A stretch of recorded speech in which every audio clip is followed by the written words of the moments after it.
नमस्कार दोस्तों, स्वागत है आपका मेरे YouTube चैनल सूरज चौरसिया पर। दोस्तों, इस वीडियो में मैं आपको प्राचीन इतिहास पढ़ाने जा रहा हूं, यानी कि सिंधु घाटी सभ्यता से मैं शुरू करूंगा। और दोस्तों, ये जो मेरे पास जो नोट्स है ना, ये ऐसा नोट्स है यानी कि इसके अलावा से आप कहीं दोस्तों कहीं से क्वेश्चन आ ही नहीं सकता है, ठीक है ना। सिंधु घाटी सभ्यता मैं पूरा एंशिएंट हिस्ट्री पूरा खत्म कराऊंगा, पूरा आपको करा दूंगा पूरा, ठीक है फ्रेंड्स। तो आइए शुरू करते हैं सिंधु घाटी सभ्यता से, ठीक है ना।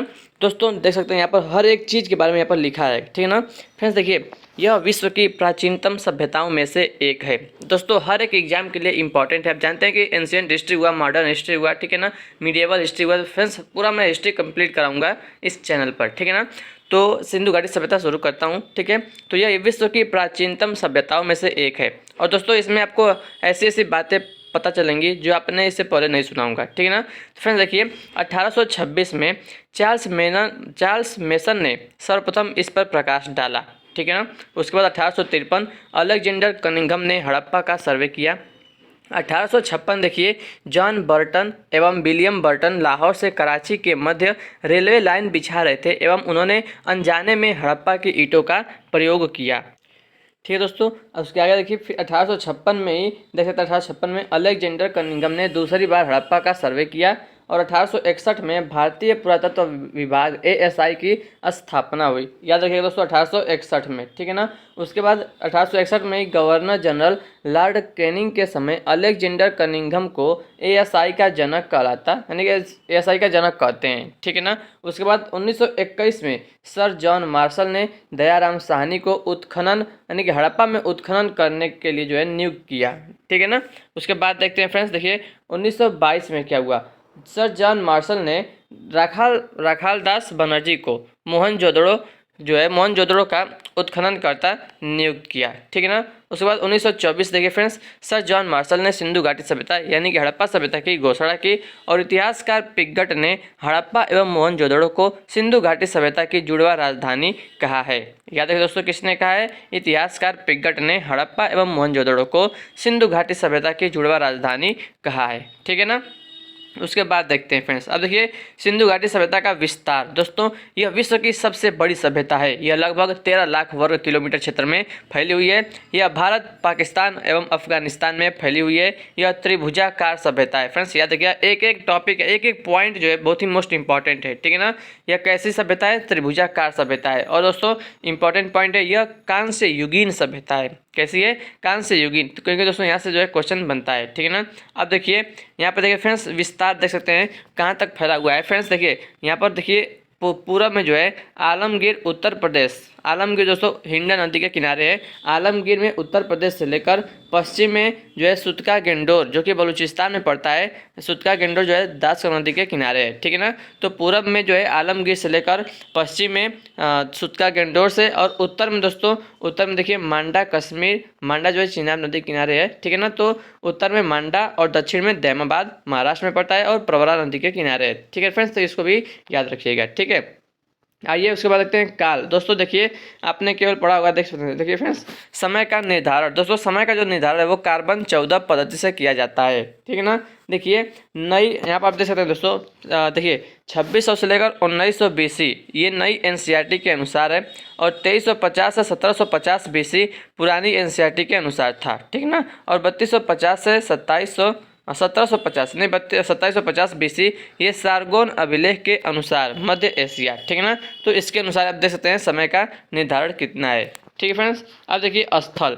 अब फ्रेंड्स हड़प्पा सभ्यता में देखिए पहला जो है, मतलब हड़प्पा सिंधु घाटी सभ्यता में पहला आता है स्थल कौन सा? हड़प्पा, ठीक है ना। तो अब देख सकते हैं हड़प्पा की स्थिति कहाँ है?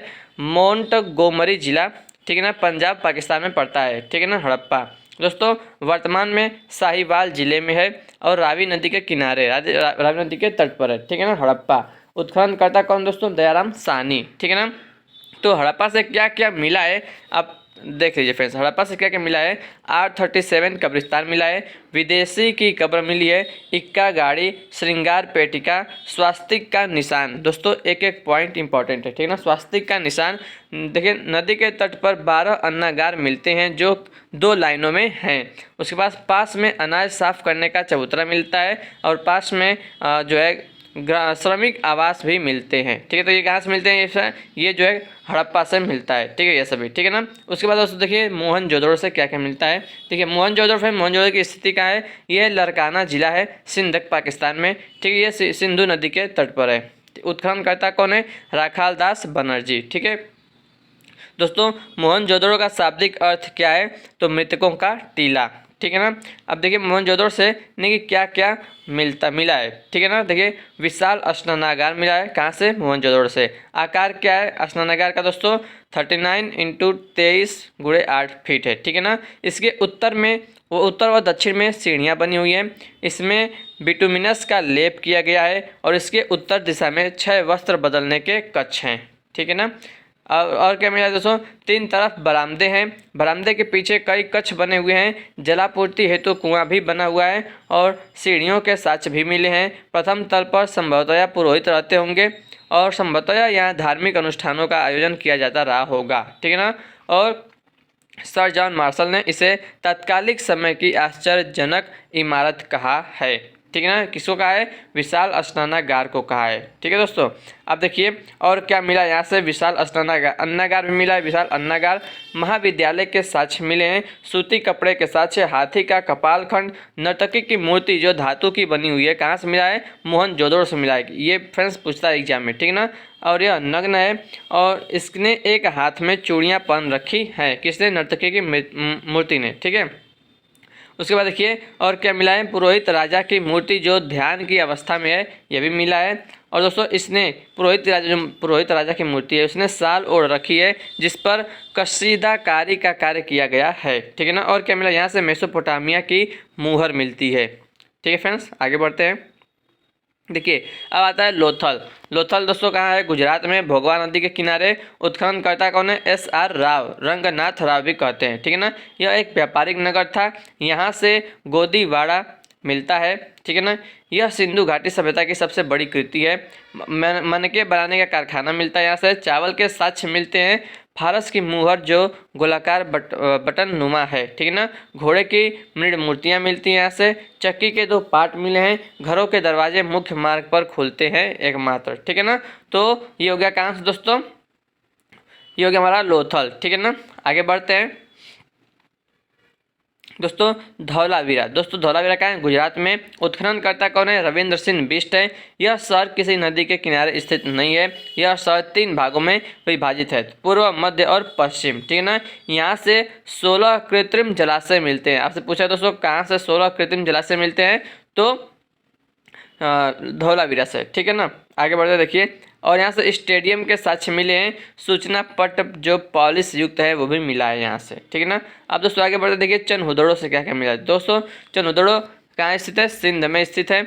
उत्खनन करता है NG मजूमदार। इनकी हत्या डाकुओं ने कर दी थी। यह एक औद्योगिक नगरी थी। मनके बनाने के कारखाने मिलते हैं। कुत्ते द्वारा बिल्ली का पीछा करने का साक्ष्य मिलता है। कहाँ से? चनहुदड़ो से मिलता है। ठीक है ना। उसके बाद आते हैं दोस्तों सुरकोटदा या सुरकोटदा। ठीक है ना। तो कहाँ है? स्थिति कहाँ है? गुजरात में। यहाँ से घोड़े की हड्डियाँ मिली हैं। सिंधु घाटी सभ्यता के लोगों को घोड़े का ज्ञान नहीं था। ठीक है दोस्तों। उसके बाद देखिए कुनाल। कुनाल कहाँ पड़ता है? हरियाणा। ठीक है। चांदी के 2 मुकुट यहाँ से मिलते हैं। कहाँ से? कुनाल, हरियाणा से। ठीक है ना। उसके बाद 8वां है दैमाबाद, महाराष्ट्र में पड़ता है। और दोस्तों ये यहाँ से क्या मिला है? धातु का रथ मिला है। ठीक है ना। 9वां है दोस्तों रोजदी। ये कहाँ है? गुजरात में। यहाँ से हाथी के साक्ष्य मिला है। उसके बाद है रोपड़। रोपड़ पंजाब में पड़ता है। मनुष्य के साथ कुत्ते को दफनाने के साक्ष्य कहाँ से मिलते हैं? रोपड़ से। ठीक है ना।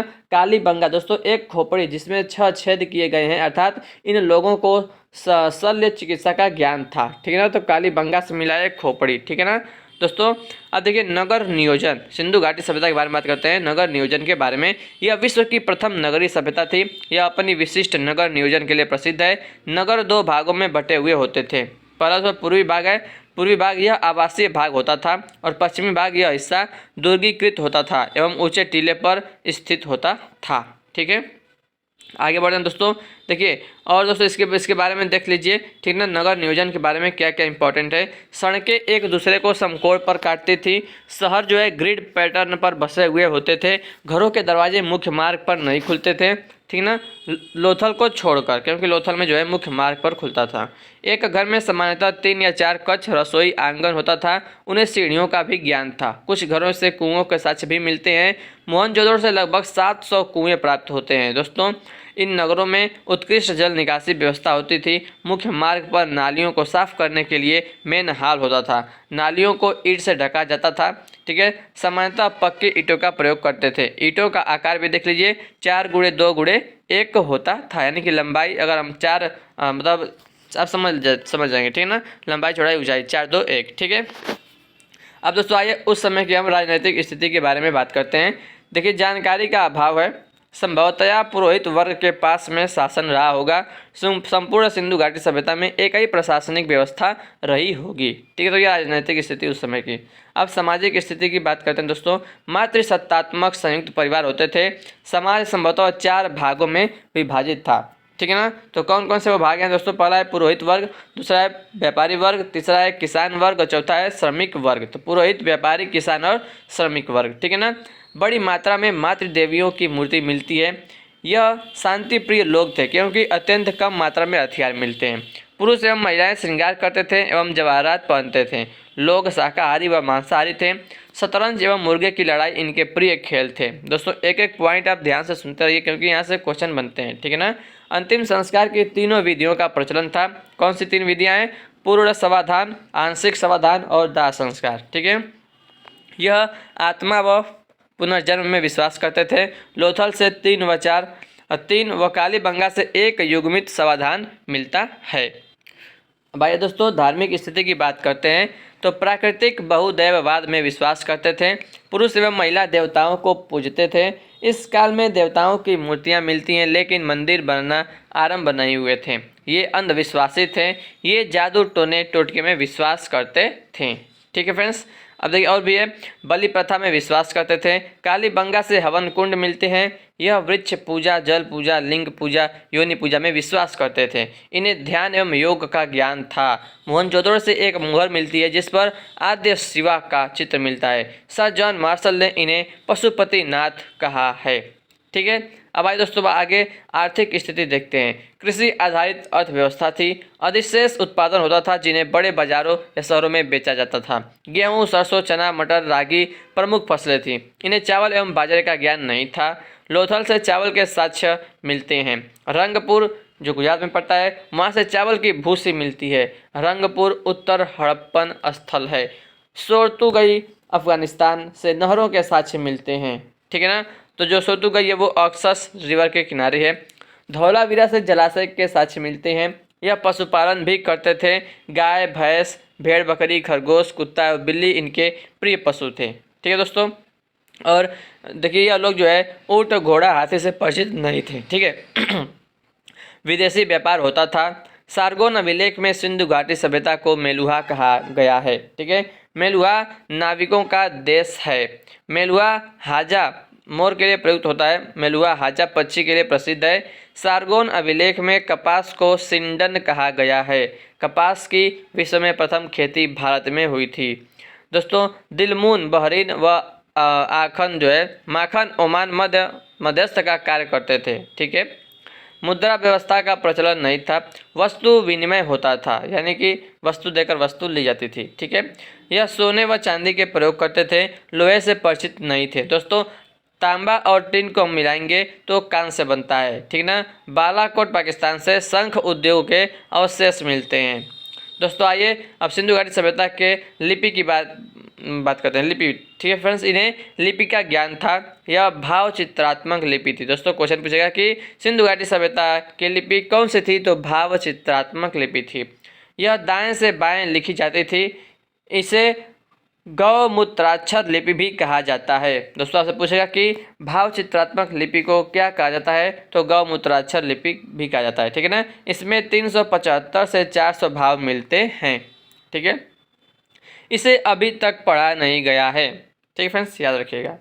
अब आइए मूर्तियाँ एवं मुहरें की बात करते हैं। यहाँ से 3 तरह की मूर्तियाँ मिलती हैं। पहला है धातु की, दूसरा है पत्थर की, तीसरा है मिट्टी की। मिट्टी की या हम टेराकोटा भी बोल सकते हैं, ठीक है ना। और मोहनजोदड़ो से नर्तकी की मूर्ति मिली है धातु की।